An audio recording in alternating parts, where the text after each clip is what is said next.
जय हिंद दोस्तों, कैसे आप सभी। उम्मीद करता हूँ सभी अच्छे होंगे। सबसे पहले मैं आप सभी से माफी चाहूंगा, ड्यूटी के चलते मैं ये जानकारी पहले आप लोगों को उपलब्ध नहीं करा सका। जैसे कि आप सभी को ज्ञात होगा दोस्तों कि आप लोगों के मध्य प्रदेश पुलिस कांस्टेबल के जो फिजिकल होने हैं उनके कॉल लेटर आ चुके हैं, अर्थात आपके जो एडमिट कार्ड है, एडमिट कार्ड आ चुके हैं। तो बहुत से बच्चों ने हमें कमेंट्स कॉल करे थे कि सर एडमिट कार्ड कहां से और कैसे देखे। तो सबसे पहले अगर आपको एडमिट कार्ड देखना हो तो उसके लिए आपको जो ईएसबी का जो ऑफिशियल साइट है आपको वहां जाना होगा। ठीक, अब जैसे आप इसको क्लिक करोगे, क्रोम या गूगल पे सर्च करोगे तो आपको आपका जो एप्लीकेशन नंबर है आपको इसमें एप्लीकेशन नंबर मांगा जाएगा। देन उसके बाद आपका जो डेट ऑफ बर्थ है, आपको डेट ऑफ बर्थ, ये दो चीजें आपको मांगी जाएगी। अब जैसे आप इसको क्लिक करोगे, क्लिक करने के बाद नीचे एक आपको एक नियमावली या एक निर्देश, दिशा निर्देश के लिए आपको एक नियमावली, आपको जब उसको क्लिक करोगे तो ये पूरा का पूरा इसमें ये आपको पूरा डाटा दिखेगा उसमें। अब इसमें आप लोगों को 3 प्रकार की चीजें इसमें जानकारी दी गई है, किसमें आपको कौन कौन से डॉक्यूमेंट साथ में ले जाने हैं, साथ में और कौन कौन सी चीजों का आपको क्या ख्याल रखना है इसमें। साथ ही में आपको सबसे नीचे में एक प्रारूप दिया गया है, तो मैं सब चीजों के बारे में आपको, तमाम चीजों के बारे में अभी आपको जानकारी दूंगा। तो चलिए अब मैं आपको पढ़ के सुना देता हूं। ऑनलाइन परीक्षा में सफल, अपना सूचना पत्र डाउनलोड कर निर्धारित शारीरिक प्रवीणता परीक्षा स्थल पर पहुंचे सभी उम्मीदवारों को उनके निर्धारित दिनांक को ही पहुंचना है। उम्मीदवार को शारीरिक प्रवीणता के लिए जो दिनांक व स्थान सूचित किया जा रहा है उस दिनांक व स्थान में कोई परिवर्तन नहीं किया जाएगा। तो आप लोग इसको देख लीजिएगा। ठीक, तो मैं बाकी जो सबसे इंपॉर्टेंट जो आपके डॉक्यूमेंट्स है उनके बारे में बता दूंगा, क्योंकि भी बहुत सारे बच्चों को सबसे ज्यादा कंफ्यूजन इसी में। तो देखिए, पहला तो आपको सबसे पहले भाई आपको आधार कार्ड ले जाना होगा, ये बहुत महत्वपूर्ण है। और लास्ट टाइम मैंने, जैसे कि आप लोगों को पता होगा, जैसे कि मैंने बताया था, लगभग सेम वही डॉक्यूमेंट्स आपको इस बार भी मांगे गए। अभी मैंने कल परसों एक वीडियो बनाया भी था। तो आपको आधार कार्ड चाहिएगा। अब वो कैसा चाहिए, लॉक वाला, अनलॉक वाला, मैं इसके बारे में बाद में चर्चा करूंगा। तो पहले तो आपको पहला हो गया आधार कार्ड पहचान पत्र के तौर पे।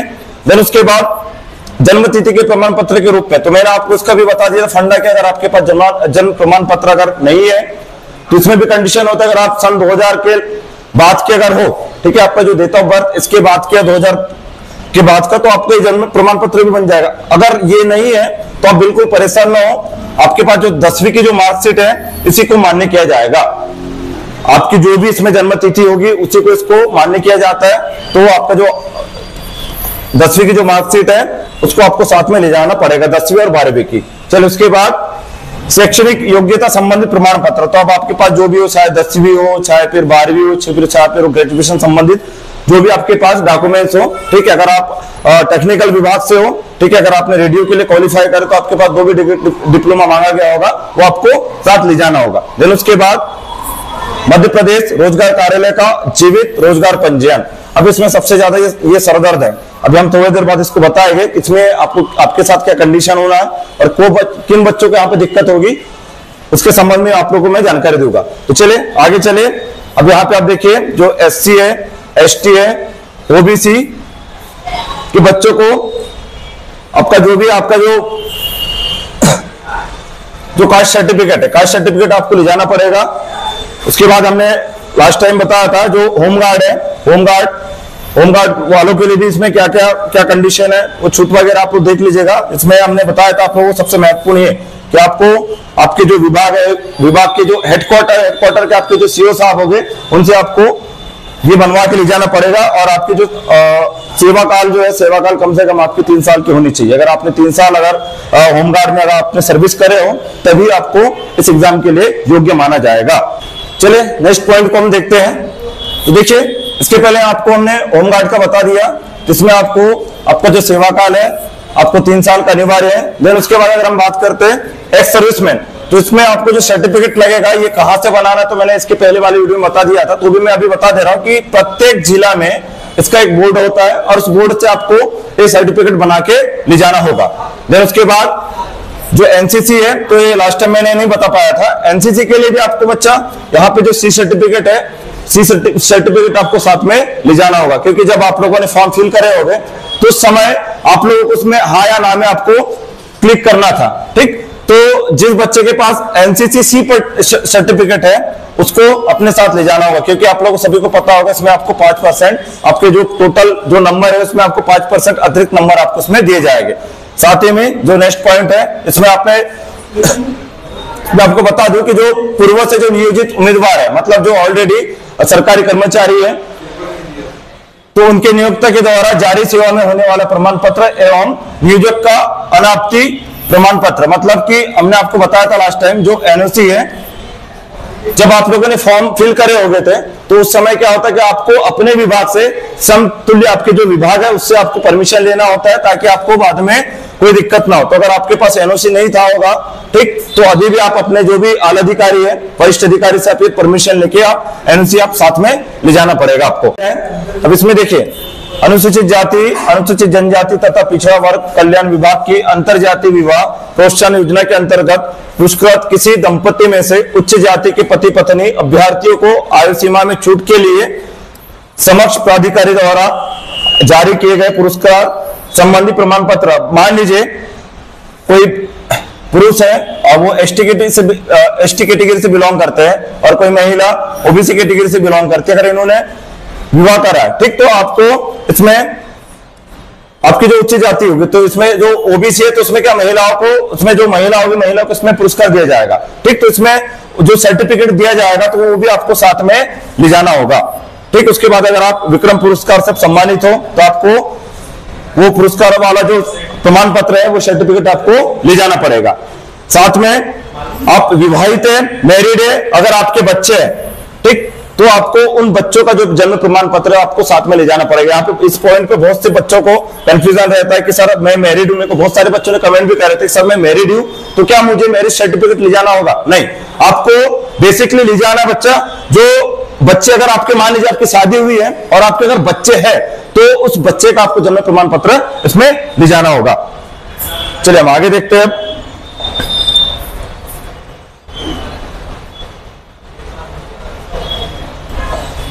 चलिए यहां तक देख चुके थे। उसके बाद नेक्स्ट पॉइंट देखिए, आरक्षित वर्ग के उम्मीदवारों हेतु मध्य प्रदेश राज्य का मूल निवासी प्रमाण पत्र, अर्थात समस्त प्रकार के आरक्षण की पात्रता हेतु मध्य प्रदेश राज्य का मूल निवासी प्रमाण पत्र होना आवश्यक है। मतलब आप ये समझ लीजिए इसको सीधे सीधे कि आपको जो मूल निवास प्रमाण पत्र है वो आपको उसमें ले जाना होगा, ठीक। चलिए बाद में अगर हम देखते हैं नेक्स्ट, समक्ष प्राधिकारी द्वारा जारी भी किया गया ईडब्ल्यूएस प्रमाण पत्र। अब देखिए इसमें भी बहुत सारे बच्चों को कंफ्यूजन है कि सर लास्ट टाइम हमने जब फॉर्म भरे थे, ठीक, तो लास्ट टाइम अब फॉर्म भरे थे तो क्या हुआ था कि जो डेट थी सर जुलाई 2023 तक थी, और चूंकि मैं बता दूं दोस्तों कि जो ईडब्ल्यूएस का जो प्रमाण पत्र होता है प्रतिवर्ष ये अपडेट होता है, ठीक। तो आप अगर मान लीजिए पिछले बार का जो बना होगा आप लोगों का, तो ये क्या बना होगा 2023-24 का बना होगा, ठीक। और अभी जब आपने इसके अप्रैल के बाद बनवाया होगा, अप्रैल 2024 के बाद जब बनवाया होगा तो बच्चा ये आपका कब बना होगा, ये 2024-25 का ये बना होगा। तो अब यहाँ क्या करें, देखिए तो ये तो यहाँ पे एक्सपायर हो चुका है 23-24 का, तो इस दरमियान आप क्या करें कि आप इसको भी साथ में ले जाइएगा और इसको भी साथ में ले जाएगा, ठीक है, कोई दिक्कत नहीं होगी। लेकिन अभी भी आपके पास नहीं हो, ठीक, अब जिसमें अभी मैं आपको बताऊंगा आगे क्या दिक्कत हो सकती है आप लोगों, लेकिन अभी अगर आपके पास नहीं हो तो अभी भी प्लीज आप बनवा लीजिए, इसके भरोसे मत रहिए क्योंकि वो एक्सपायर हो चुका है, ठीक। चले आगे बढ़े। अब इसमें कुछ नोट पॉइंट दिए हुए हैं कि जो उम्मीदवार उक्त क्रम में ही मूल दस्तावेज और उसी क्रम में उनकी स्वयं द्वारा प्रमाणित प्रतियां लगाकर दस्तावेज परीक्षा अधिकारी के पास उपस्थित होंगे, अप्रमाणित प्रति को मान्य नहीं किया जाएगा।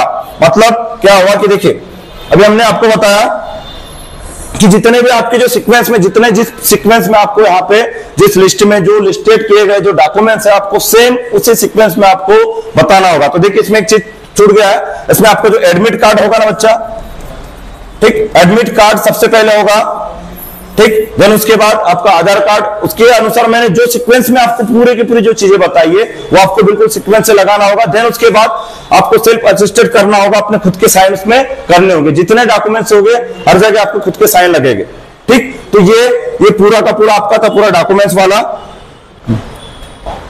चलो ये डॉक्यूमेंट्स वाला हो गया। अब इसमें कुछ नोट दिए हुए हैं, है ना, अब हम इनको देख लेते हैं। तो अब इसमें आपको कौन कौन सी चीजों को ध्यान रखना है तो ये तो हमने आपको बता दिया, ठीक है।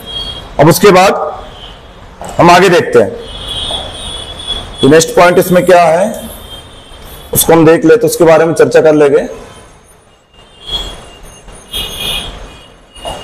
दूसरा पॉइंट क्या दिया है, यदि उम्मीदवार मूल प्रमाण पत्रों के परीक्षण में अयोग्य पाया जाता है अथवा असफल होता है तो उससे नियुक्ति की पात्रता नहीं होगी, भले ही वो ऑनलाइन परीक्षा में सफल हो गया होगा। मान लीजिए आपके कुछ किसी डॉक्यूमेंट्स में किसी प्रकार के अगर उसमें त्रुटि है, ठीक, तो आपको अयोग्य माना जाएगा।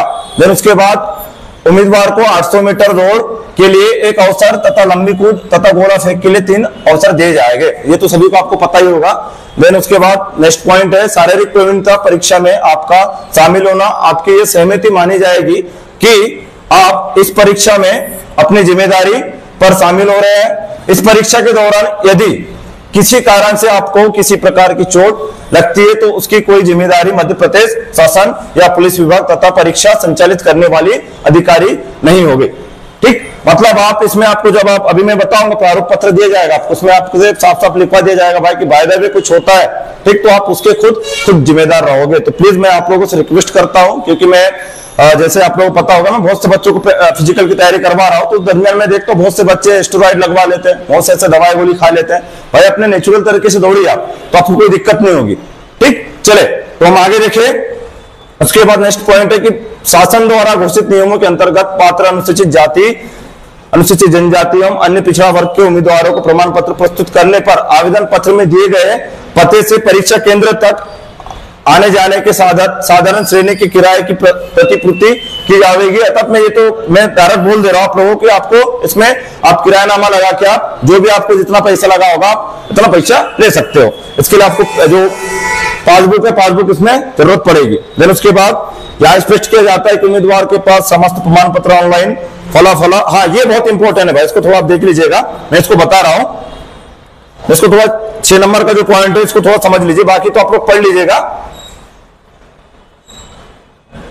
ये बहुत इंपॉर्टेंट है, 6वां पॉइंट जो है ना ये बहुत इंपॉर्टेंट दोस्तों, ये वाला देखिए।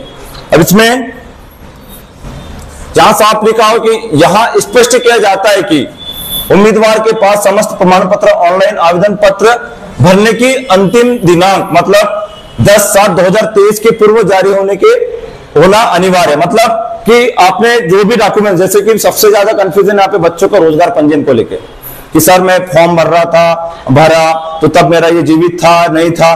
तो अब देखो यहाँ पे दिक्कत किनको होगी, क्योंकि लास्ट टाइम क्या हुआ था, आप लास्ट टाइम आप माननीय हाईकोर्ट के शरण में जा भी चुके थे, क्योंकि उस समय क्या था कि उसमें ये पॉइंट ऐड नहीं किया गया था, लेकिन इस बार स्पेशली दोस्तों ये पॉइंट इसमें ऐड किया गया। अगर आपके जो डॉक्यूमेंट्स है, ठीक, अगर वो इस तिथि के पूर्व तक अगर मान्य थे, ठीक है, एक्सपायर नहीं हुए थे, ठीक है, तो उनको ही मान्य किया जाएगा। अगर मान लीजिए आप इस तिथि के बाद अगर कभी बनाया हो, ठीक, तो आप दिक्कत में आ सकते हो। मैं अभी आपको पुनः दोहरा दे रहा हूं, अगर इस तिथि मतलब 10/7/2023 के पूर्व अगर आपने कोई भी अगर डॉक्यूमेंट्स बना लिए थे, ठीक है, तो उनको मान्य किया जाएगा। खासकर आपका जो रोजगार पंजीयन है, बाकी तो ऐसा है कि चल जाएगा, ठीक है, लेकिन खासकर रोजगार पंजीयन मैं अभी पुनः बता दे रहा हूं आप लोगों को, ठीक, तो इसको आप थोड़ा देख लीजिए। अब जिनके पास नहीं है या बाद में बनवाया तो रख तो लीजिए, कम से कम बात के बाद में देखेंगे, ठीक। तो चलिए इसको तो आप रख लीजिएगा, बाकी आप इनको पढ़ लीजिए, कोई दिक्कत नहीं है, मैं उतना खास नहीं दिया कुछ, ये सब चलिए तो सब आप लोग देख लीजिएगा। इसमें ये नंबर वगैरह का दिया है कि किसमें कितना कितना नंबर है, बाकी इसको याद रखिएगा आप लोग। चलिए तो आगे बढ़ते हैं। उसके बाद और क्या है,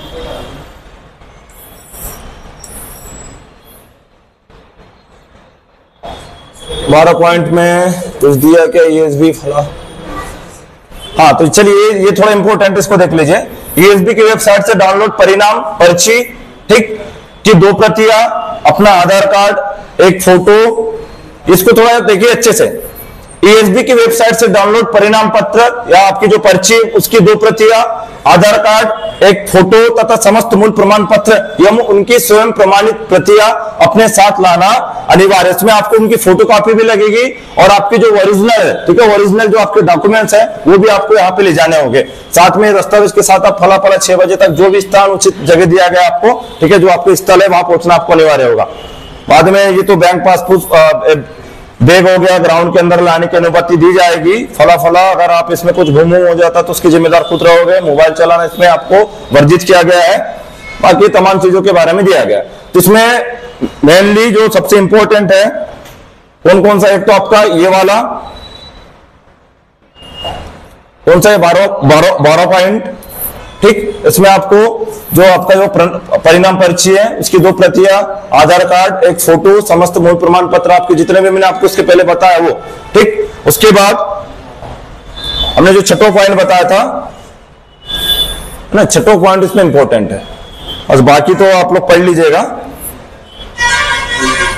है ना। ये छठवां पॉइंट आपको ये थोड़ा अब देख लीजिएगा। तो चले अब इसमें और कुछ दिया हो तो देख लेते हैं हम।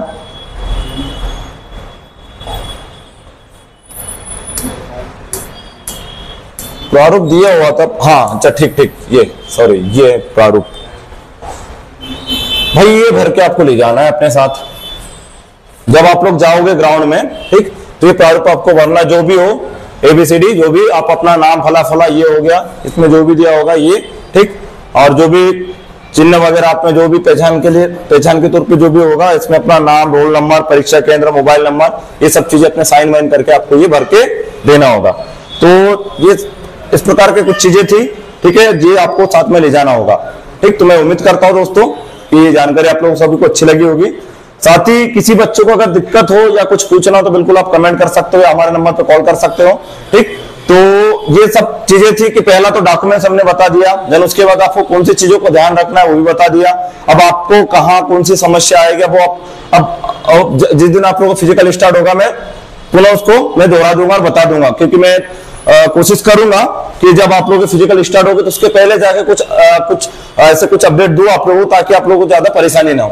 तो चलिए, और एक प्रारूप ये हो गया। बाकी पहले स्लाइड में हमने देख लिया था डॉक्यूमेंट्स, दूसरे में हमने उसके रूल्स देख लिए, तो रूल्स के बाद ये प्रारूप, आपको तीनों चीजें ले जानी पड़ेगी, है ना। और उम्मीद करता हूँ ये सब चीजें आपको अच्छे समझ में आ गई। तो चलिए, आप लोग अब बड़ी अच्छे से तैयारी करें, आपके पास कम समय बचा हुआ है, बिना शारीरिक क्षति के जो आपके जो कमजोर इवेंट है उस पर ध्यान दें। ठीक है, और कोशिश करें कि अब इंजरी से बचे आप लोग, क्योंकि आपके पास रिकवर का समय बिल्कुल नहीं बचा। तो चलिए, जय हिंद।